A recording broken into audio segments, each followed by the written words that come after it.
di Indonesia. Sistem ekonomi Pancasila adalah sistem ekonomi yang berdasarkan nilai dan moral Pancasila. Sistem ekonomi sering juga disebut sebagai sistem demokrasi ekonomi. Di awal sudah disinggung bahwa ekonomi Indonesia adalah sistem ekonomi suatu negara yang menerapkan nilai-nilai yang bermula Pancasila sebagai sumber referensi negara, kegiatan dan kebijakan ekonomi. Artinya ada 5 sumber nilai dalam sistem perekonomian Pancasila. Kita akan bahas satu persatu yang akan diteruskan ke saudara di Poromero. Adalah nilai kemanusiaan. Artinya sistem ekonomi mengedepankan prinsip humanis dan tidak eksploratif. Ketiga, nilai persatuan. Artinya kegiatan ekonomi dilakukan bersama-sama dengan mengedepankan asas-asas kekeluargaan.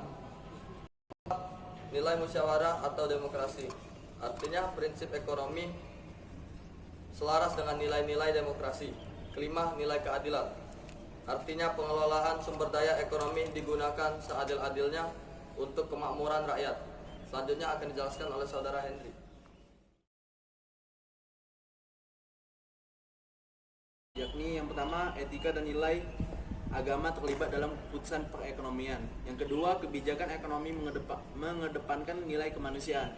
Yang ketiga, perekonomian disusun sebagai usaha bersama berasas kekeluargaan. Dan yang keempat, pengelolaan ekonomi dilakukan dengan pemufakatan lembaga perwakilan rakyat. Dan selanjutnya akan dijelaskan oleh Yohana Hiknata. Saya akan melanjutkan materi dari saudara Henry tadi, yaitu cabang-cabang produksi yang penting bagi rakyat dikuasai oleh negara untuk kemakmuran rakyat. Kekayaan alam bumi Indonesia dikuasai oleh negara untuk kemakmuran rakyat. Hak milik perorangan diakui oleh negara dengan tidak bergantung dengan kepentingan umum.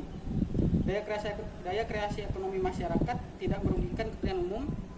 Dan terakhir, fakir miskin dan anak-anak terlantar dipelihara oleh negara. Baiklah, selanjutnya akan disampaikan oleh Rizky Pratama.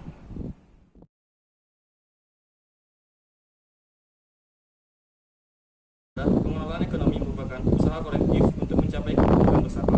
Yang kedua, perekonomian nasional diutamakan untuk kemakmuran rakyat. Dan yang ketiga, inovasi dan kreativitas individu dikembangkan tanpa mengganggu kepentingan umum. Untuk perkembangannya disampaikan oleh saudara Rizky Kurniawan.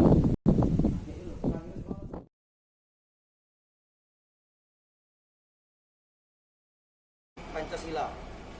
Yang pertama, daya kreasi dan inovasi masyarakat berpotensi mati karena dominasi negara dalam pengelolaan perekonomian. Yang kedua, keputusan ekonomi diambil secara lambat karena perlu penyelarasan kepentingan bersama. Dan yang terakhir, perekonomian berjalan secara tidak efisien karena mengedepankan proses demokrasi yang relatif yang lama. Itu bermanfaat untuk kalian.